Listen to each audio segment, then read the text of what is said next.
You don't see when I can't think straight. I believe I want it for the long run. Said I'm waiting for the times right. Never running from no gunfight. Never wanted for the one night. I'm waiting for the long run.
Assalamualaikum warahmatullahi wabarakatuh. Halo Tribuners, berjumpa lagi dengan saya Putri Safitri di acara kita Tribun Motesa Tesa. Baik, tema kita kali ini adalah padat karya dan long segmen penanganan ruas jalan PPK 22 Satker PJN 2 Provinsi Sulawesi Tengah. Dan sudah ada bersama dengan saya Kak Iwan Susanto STMT. Beliau merupakan penanggung jawab ruas jalan Tinombo Sinei Ampi Babo dan Toboli. Assalamualaikum warahmatullahi wabarakatuh, Kak. Waalaikumsalam, Ibu. Bagaimana kabarnya hari ini? Alhamdulillah sehat. Oke, baik. Sebelumnya saya ucapkan terima kasih banyak nih karena sudah menyempatkan hadir dan insya Allah memberikan informasi yang sangat bermanfaat untuk Tribuners. Siap. Sebelumnya boleh diperkenalkan diri, orang asli Sulawesi Tengah, Kak. Oke. Saya Iwan Susanto, saya asli Jawa Tengah, kemudian merantau ke Bandung, kemudian dapat SK ke Sulawesi Tengah, ke Palu. Oke, baik. Di Sulawesi Tengah sudah berapa lama? Alhamdulillah udah 1 tahun 45 hari. Oh, oke, aduh. Udah saya hitung ya, Pak. Udah mencapai itu saya di sini. Pandangannya Kakak tentang Sulawesi Tengah sendiri bagaimana nih?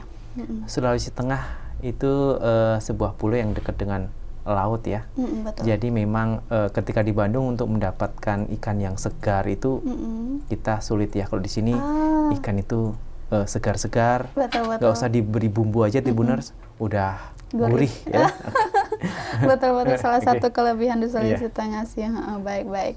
Sebelum kita masuk ke tema sendiri nih, kita mau tahu dulu suka duka atau cerita menarik bertugas sebagai PPK 2.2 itu apa saja sih? Oke, suka duka ya. Saya menerima SK resmi menjadi PPK itu 19 Mei 2022. Artinya tadi saya sampaikan saya sudah 1 tahun 45 hari di sini ya. Dibilang suka duka, mungkin dukanya di awal ya.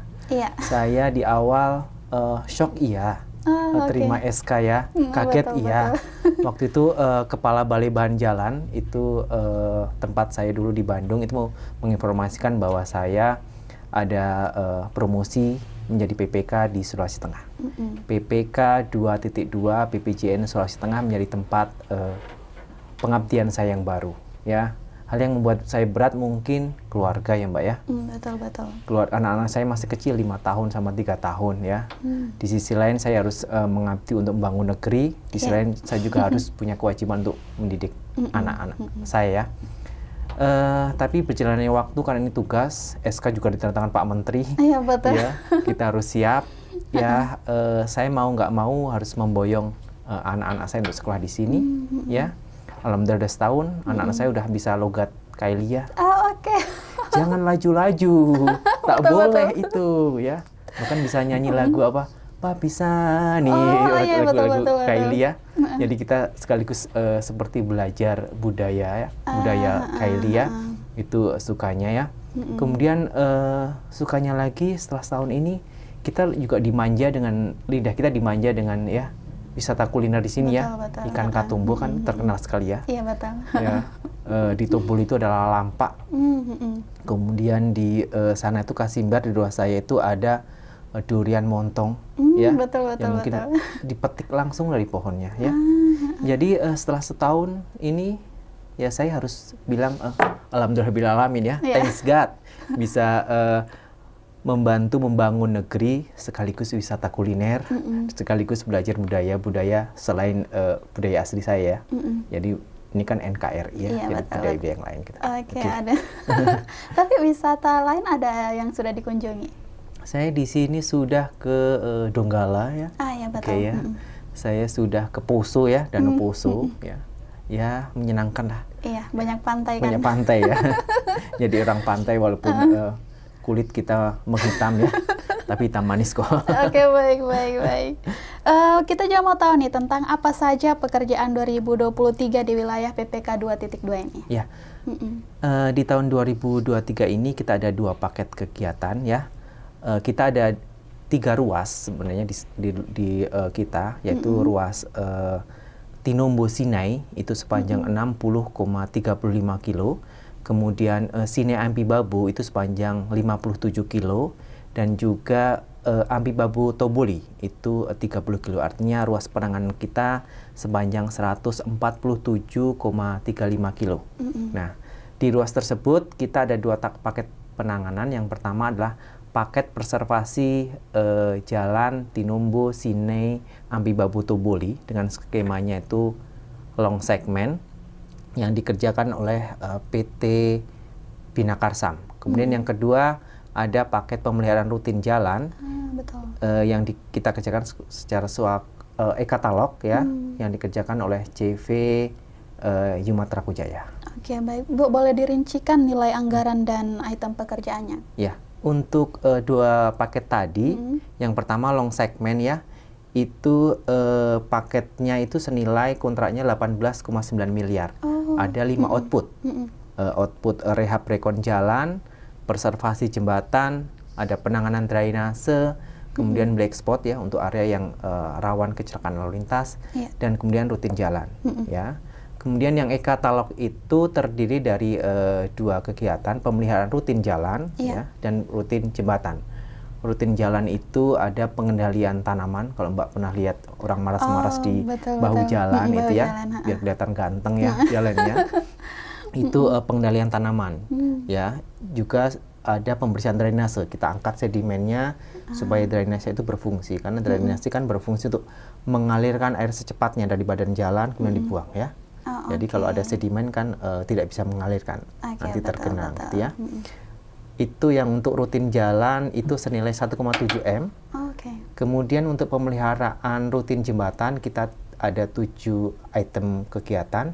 Ada pengecatan dekoratif, pengecatan trotoar, kemudian ada pengecatan patok, pengecatan railing, ada railing jembatan ya, pembersihan lantai jembatan, kemudian ada juga pembersihan dasnya, kemudian kita ada pencucian lantai jembatan. Gitu ya. Jadi, beragam sekali ya. Totalnya untuk pemeliharaan rutin jembatan itu 725 juta. Baik. Tapi sebelum di PPK 2.2 ini kakak di mana nih? Saya sebelum di PPK 2.2 saya di Bandung ya. Halo ya sobat, saya di Bandung ya. Di Sebagai Bali. apa tuh? Di sana saya sebagai peneliti ya. Jadi memang agak berbeda sekali ya. Peneliti itu lebih ke laboratorium, kita meriset atau mengembangkan sebuah teknologi ya. Saya di Balai Bahan Jalan waktu itu. Kemudian beda sekarang PPK ya. Kalau PPK lebih ke fisik ya. Harus ke lapangan, melihat progres, berbeda ya. Kalau dulu peneliti tuh seminar, bikin buku, nge-lab gitu aja ya. Jadi agak berbeda. 180 derajat malah. Jadi memang inilah sebuah tantangan ya yang harus kita taklukkan gitu ya.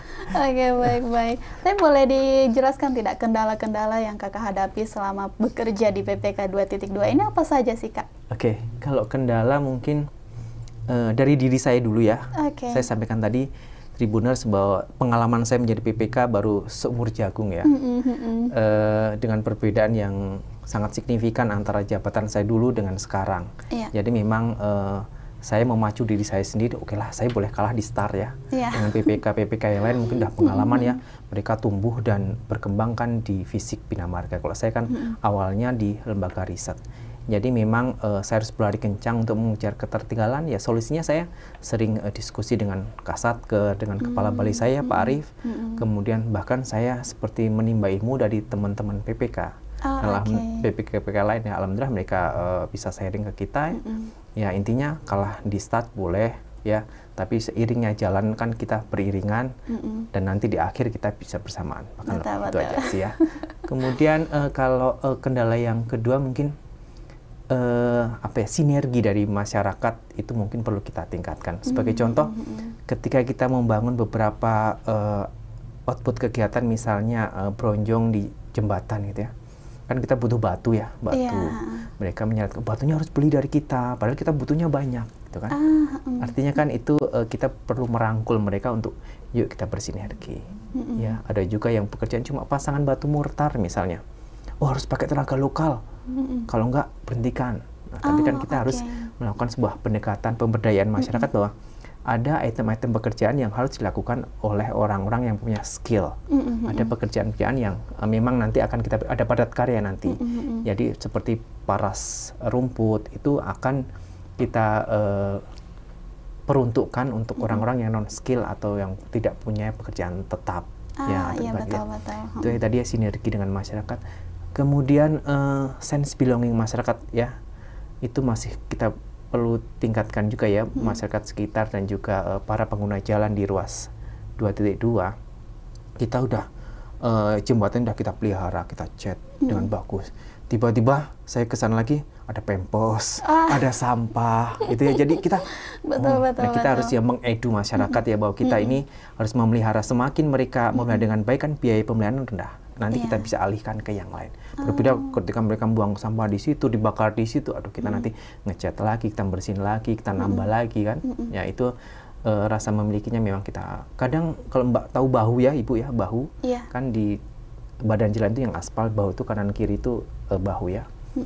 Itu masyarakat sekitar masih ada menimbun seperti pasir, batu di situ. Jadi memang kita perlu mengedu mereka ya. Kita dekati tokoh masyarakat, RT, RW, atau bahkan kepala desa untuk bisa menggandeng mereka, menginfokan. Tapi alhamdulillah ketika kita info, langsung besoknya pasirnya udah nggak ada. Artinya gitu ya. Itu. Kemudian yang hambatan lagi mungkin yang sekarang bekerja kan PJ-nya penyedia jasa tidak mempunyai alat berat seperti AMP ya. Jadi butuh dukungan. Artinya mungkin kegiatan-kegiatan kalau AMP kan untuk menyampur aspal ya. Kegiatan-kegiatan yang terkait aspal mungkin mereka sedikit alergi ya. Akan dialihkan. Tapi kan kita tetap melihat kebutuhan lapangan. Lapangan butuh aspal dikerjakan ya.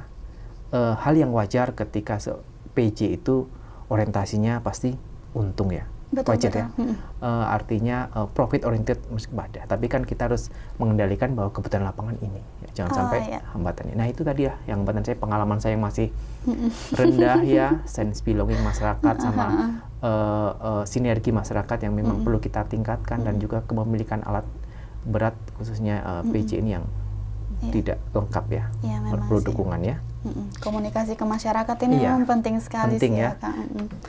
Kemudian tadi dijelaskan bahwa PPK 2.2 ini ada long segmen dan pemeliharaan jembatan dan juga jalan.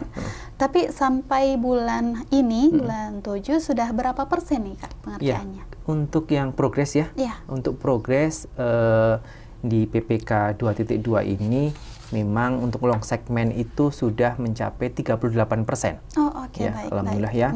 Kemudian yang pemeliharaan rutin kita rutin jalan itu sudah 39%, kemudian rutin jembatan sudah 59,8%. Ya, ketika kita bandingkan dengan PPK lain memang mungkin kita ada di rata-rata bawah ya. Tapi karena mayoritas pekerjaan kita tuh struktur Bu. Jadi struktur jembatan, kemudian drainase, bokalvot itu menjadi pekerjaan yang hampir 84 lebih.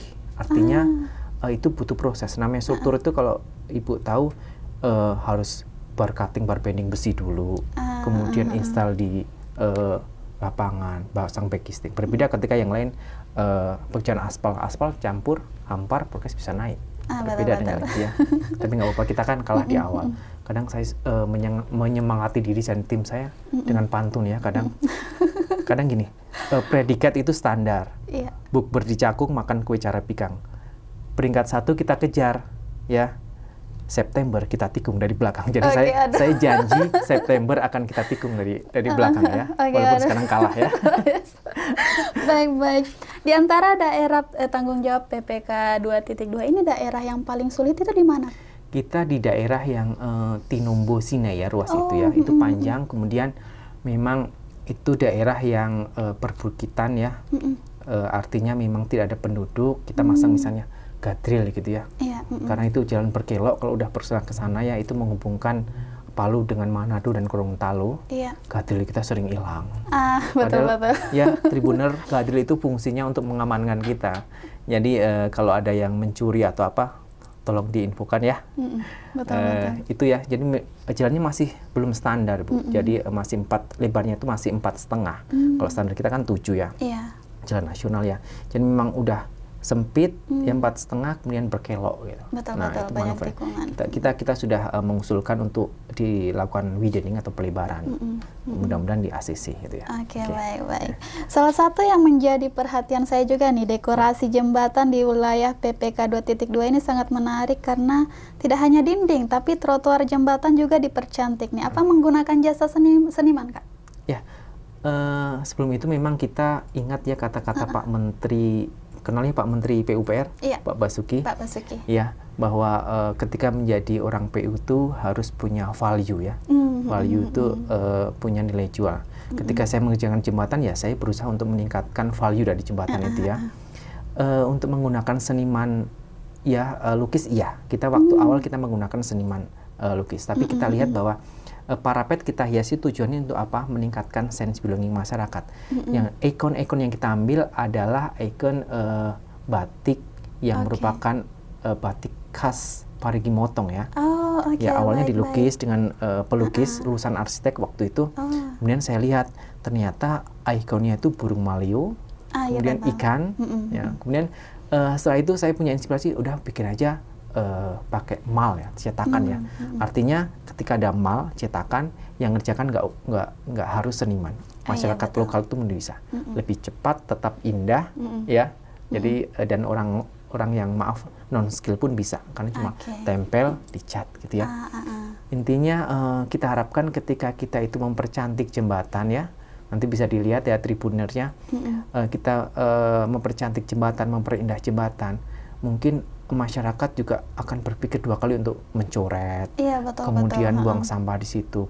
Kadang kita udah cat itu ya, kadang ada botol minuman di pipa cucuran, ya itu kita sedikit, makanya kita kemarin kita hias lebih bagus, kita infokan ke masyarakat sekitar bahwa ini milik bersama, yuk kita jaga.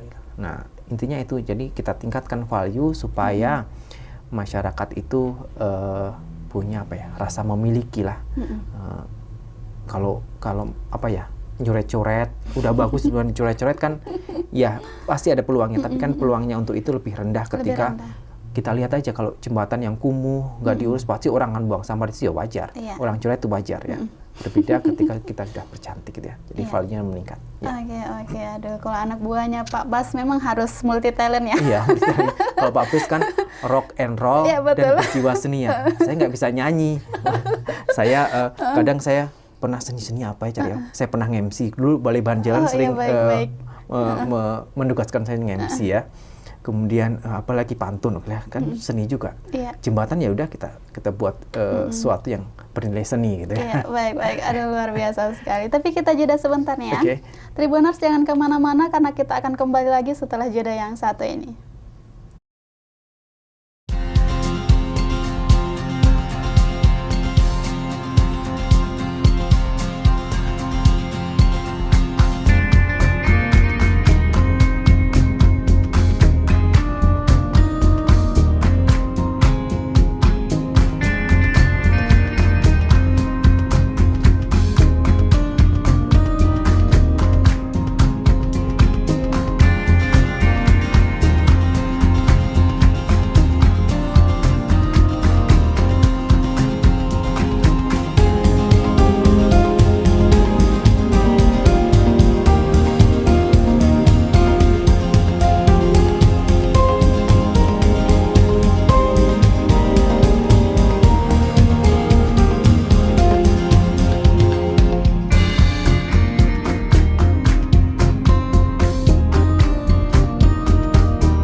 Baik Tribuners, terima kasih karena masih bersama dengan kita dan lanjut pembahasan tadi. Tadi sudah mungkin dilihat video jembatan yang ada di wilayah PPK 2.2 dan sudah dilihat penampakannya ya.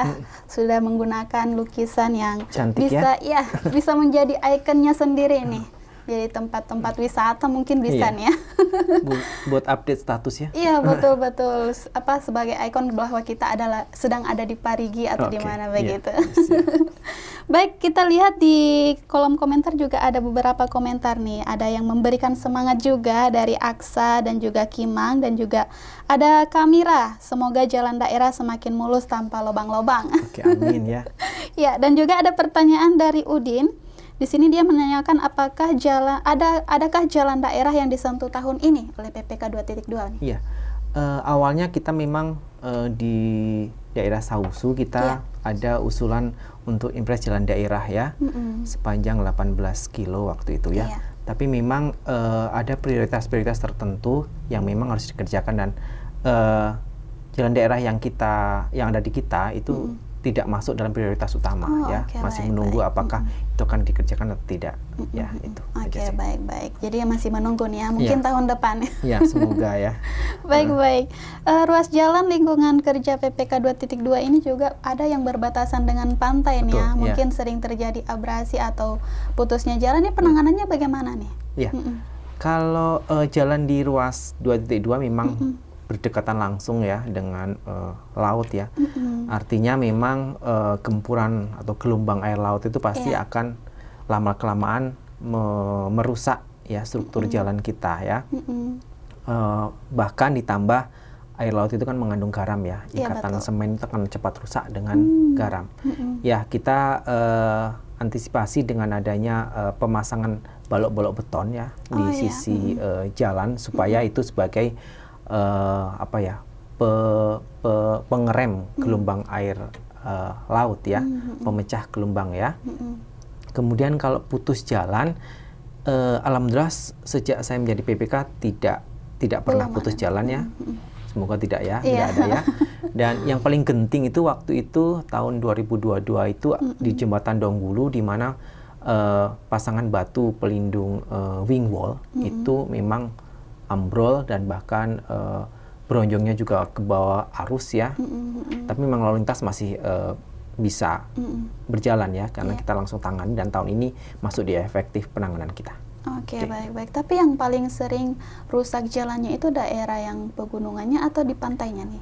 Kita memang melihat yang sering terjadi kerusakan adalah daerah-daerah yang memang ada pegunungan kemudian airnya itu mengalir langsung ke badan jalan ya. Jadi kalau musuh perkerasan apal kan ada 3, 1 air, 2 air, 3 air. Jadi memang air itu harus kita sayang, kita buang secepatnya dari badan jalan. Jadi kadang kalau ada genangan saya minta ke penyedia jasa untuk coba langsung buatkan tali air supaya air itu terbuang dulu ke drainase ya. Intinya memang kadang lubang-lubang yang ada itu disebabkan karena retak sedikit kemudian ada air tergenang lama-lama diam terlindas oleh roda kendaraan lama masuk, nah itu yang menjadi kendala kita. Artinya airnya itu harus dibuat supaya tidak tergenang di badan jalan. Itu aja sih. Baik. Terkait dengan komentar Mbak Mira tadi ini, apakah di ruas jalan PPK 2.2 ini masih ada beberapa daerah yang banyak lubangnya tuh? Ya, kita memang selalu zero botol ya, zero lubang ya. Tapi memang ini jalan yang digunakan terus menerus ya, tidak ada berhentinya ya. Betul. Panas iya, hujan iya, pasti lubang itu akan yang kita perbaiki ada lagi ya. Tapi ada info dari masyarakat, di titik ini ada lubang, kita perbaiki dengan CPHMA ya. Jadi ada 1 karung campuran beraspal, kita bersihkan lubang dan kita padatkan. Itu untuk mengurangi ya. Kita ada penilik yang selalu menginformasikan kalau memang ada lubang segera tutup ya. Kemudian kalau tribuner juga melihat lubang bisa sampaikan ke kita, ada jalan kita ya. Nanti akan segera kita tangani. Ya, harus gercep nih. Iya, gercep ya, gerak cepat ya. Jadi memang informasi dari masyarakat juga itu sangat membantu untuk kita bisa gerak cepat gitu ya. Oke, jadi Karena mata-mata juga Iya, nih. mata-mata ya. Ruas kita kan panjang ya. Saya nggak Iya, mungkin di betul. jalan ke sana 147 kilo kan ya. Artinya Betul, butuh betul. kolaborasi juga dari masyarakat. Yuk kita bareng-bareng agar ruas ini bisa nyaman untuk para pengguna. Kalau lubang nggak segera ditangani kena air hujan, lumpur itu semakin lebar. Oh, Jadi betul, kita betul. akan harusnya kita cepat menangani itu. Bisa membahayakan juga Iya, nih ya. oke. Baik-baik. Di ruas jalan PPK 22 juga daerah industri nih ya. Apakah ada menjadi pertimbangan dalam menyusun program? Kalau industri mungkin tidak ada ya, karena sekolah, kemudian RSUD, kemudian daerah-daerah pantai dan juga pertanian di situ ya.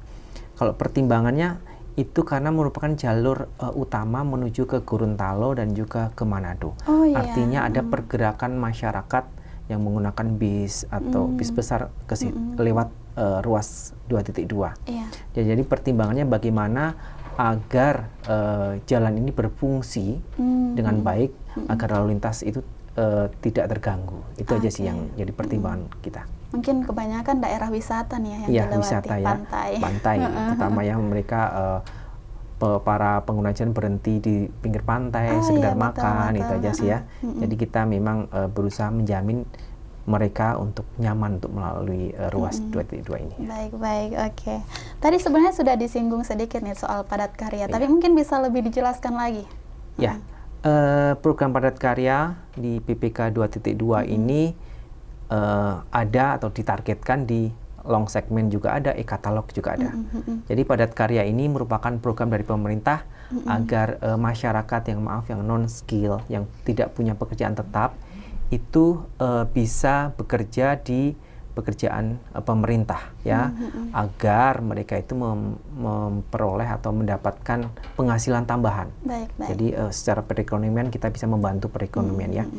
Jadi padat karya ini ditargetkan Mbak, untuk long segment itu ada 7.400 HOK ya, artinya hari orang kerja.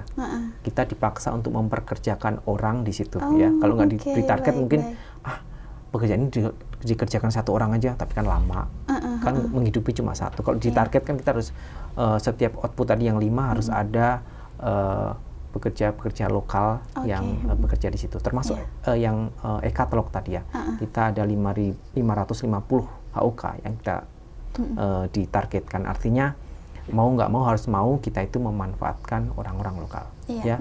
Kadang di video saya dulu kita pernah wawancara bahwa Ibu Maston ya, yang ibu-ibu bantu ngecat ya. Kita tanya untuk apa Bu ini? Ya untuk sekedar beli beras. Artinya kan ini pekerjaan rutin. Pekerjaan rutin itu akan menerus setiap tahun. Artinya walaupun sedikit mereka punya penghasilan tambahan untuk keluarga. Oke, baik-baik. Jadi berdampak juga nih untuk masyarakat sekitar. Ekonomi sekitar ya. Oke, baik-baik. Tapi bagaimana nih pengawasan pekerjaan di lingkungan PPK 2.2 nih? Ya, untuk pengawasan ini kan merupakan item yang penting ya, agar pekerjaan itu sesuai persyaratan dan yang ada yang dikontrak ya. Untuk pengawasan dari tim PPK 2.2 itu ada Korlap atau koordinator lapangan dan juga ada pengawas lapangan. Kemudian juga dibantu oleh konsultan supervisi, ya itu PT Sinar Abadi Palu tahun ini ya. Itu setiap PJ atau penyedia jasa mau melakukan kegiatan itu ada request dulu, ya. Kenapa? Agar bahannya itu sudah sesuai persyaratan, alat yang dibutuhkan sudah ada, jangan sampai mau dikerja tapi misalnya molennya nggak ada, molennya rusak, nah itu kan makanya harus ada izin seperti itu. Ya itu, jadi pengawasan seperti itu ya. Nah baik-baik, tapi masyarakat ini masih bisa juga jadi pengawas nih ya? Ya, masyarakat mengawasi misal pekerjaannya itu kok tidak sesuai misalnya ya, misalnya dimensinya atau apa itu bisa ya. Atau misalnya mereka nutup lubangnya nggak dibaretin misalnya, itu juga bisa. Jadi itu juga sebagai monitoring kami. Ya. Tapi Kak Iwan nggak khawatir viral nih ya? Kalau viral yang positif tuh nggak apa-apa ya, hashtagnya PPK 2.2 ya. Jangan lupa pakai hashtagnya ya, biar viral ya. Terakhir nih Kak, mungkin ada saran dan pesan untuk warga Sulawesi Tengah, silahkan. Untuk saran, kita itu kan dari Toboli menuju ke Tinombo itu kan lurus ya. Sine lah, dari Toboli ke sini itu lurus. dan ada beberapa titik yang masih lebarnya itu masih belum standar, lebarnya masih 4,5. Terutama di daerah Desa Trole itu dari Ampi Babu itu udah standar 7, kemudian menyempit menjadi 4,5. Sering terjadi kecelakaan karena orang udah mungkin kecepatannya tinggi, tiba-tiba menyempit, kaget. Nah, di situ. Nah, itu mohon Tribuners ya hati-hati di situ Desa Trole. Kita sudah memasang rambu dan melebarkan bahu, tapi jembatan baru kita mau ajukan ya, semoga disetujui. Artinya para Tribuners ketika melewati itu untuk hati-hati. Kemudian juga ibu-ibu ya atau bapak-bapak, jembatan Tada udah kita bersihkan, jangan buang pampers ya. Pipa cucuran tolong jangan ditutup dengan air bungkus air mineral, botol mineral ya. Nanti tergenang di situ ya. Kalau tergenang kan tadi ya musuh jalan kan air ya. Oke ya. Itu aja sih intinya, mari kita jaga bersama-sama aset itu karena itu aset milik kita ya. Juga yang tadi Kasimbar ya, gadrilnya jangan dicopot-copot ya, Tribunersnya. Nanti kalau ada terjun bebas dari kendaraan kan itu membahayakan. Itu untuk keamanan kita semua ya. Jadi tolong kita bersinergi ya. Oke, baik, lebih meningkatkan rasa kepemilikan ya supaya bisa jaga sama-sama. Sense belonging ya. Baik. Oke. Terima kasih banyak nih Kak karena sudah hadir. Boleh satu pantun? Silakan. Ternyata ada pantunnya nih. Oke. Di Kuali ada ikan katumbu untuk sarapan pagi. Ikan batu, banyak duri dan gigi. PPK Toboli, Tinumbu terus bersinergi untuk membantu membangun negeri. Salam NKRI. Oke, aduh luar biasa sekali. Anak buahnya Pak Bas sekali nih. Berjiwa seni ya.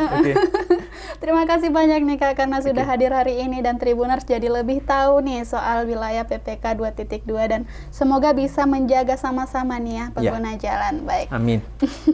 Baik, terima kasih juga Tribuners karena telah menyaksikan Tribun Motesa Tesa kali ini. Jangan lupa untuk follow kita di Facebook, YouTube dan juga Instagram. Kami pamit undur diri. Tribunpalu.com, mata lokal menjangkau Indonesia. Wassalamualaikum warahmatullahi wabarakatuh.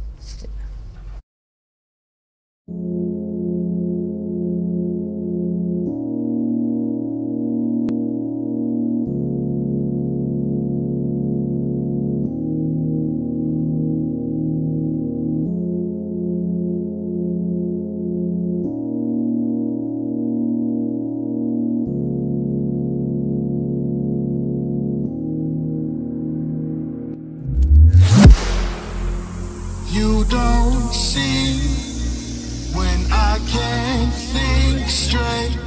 I believe I want it for the long run. Said I'm waiting for the times right.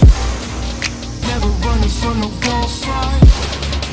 Never wanted for the one night.